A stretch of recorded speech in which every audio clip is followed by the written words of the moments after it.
Did you know that more than 85% of customers buy something different to what they first inquired on? And the reason why I share that statistic is because it's so powerful when you show, or alternatively you give that customer a second option. That might be based on their customer's needs, wants and desires that you're listening to, and you're going, well, maybe this vehicle might be a little bit more suitable. Or have you considered this as another alternative? And what they do is they fall in love with something that is around their own needs, wants and desires if you listen. So always give two options, both over the phone and face-to-face, because 85% of customers buy something different to what they first inquired on. So that leads me to the most important part of understanding the process, the sales process of what you're going to take a customer on a phone inquiry. And I call it phone plan 4. Because rather than just say, get an appointment, make an appointment and get the customer details, we have to do a sales process over the phone with the customer in order to entice them in.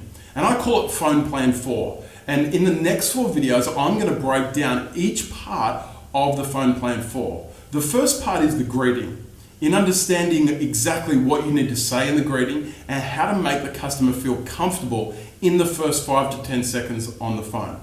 The second area is the needs. Now this comes down to the same as the sales process if a customer is walking in. We have to understand the customer's needs, wants and desires. Rather than just knowing exactly the specification that they're after, or alternatively if they have test driven the vehicle, we need some smart questions, not heaps of questions. We just need to have some smart questions ready so that we can understand the customer's needs, wants and desires best over the phone.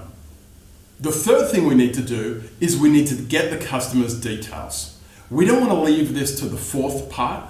We don't want to leave this right to the end. Or alternatively, we don't want to ask the customer for their details earlier on in the piece on the phone call, because I don't believe we've earned the right. And do me a favor, never ever write down the customer's mobile phone number based on the caller ID. Don't do it. And the reason why I say that is because you haven't obtained permission in order to call that customer back. If you confirm that number with the customer, I just want to, the number on my screen is this number, I just want to confirm that's the right number to get you on, that's fine. But don't take it down and don't use it as a get out of jail free card in order to not ask the customer for their details. But we want to fit it in nicely in the middle. So the third part is to focus on the customer details. The fourth thing, and most important, is to get an appointment, to make an appointment. Now that appointment could be for us to take the car to them, it could be that they visit the dealership, alternatively it could be an appointment for another point of contact via the phone, via email or via text message. And so I believe that an appointment really is any of those things. So we're going to focus on those 4 things: the greeting, the needs, the customer details, and then the appointment. And if we do all 4 of those with every single inquiry, we're going to nail it. Because did you know more than 70% of salespeople that were surveyed in 2015 said that they didn't get every single customer's name and number?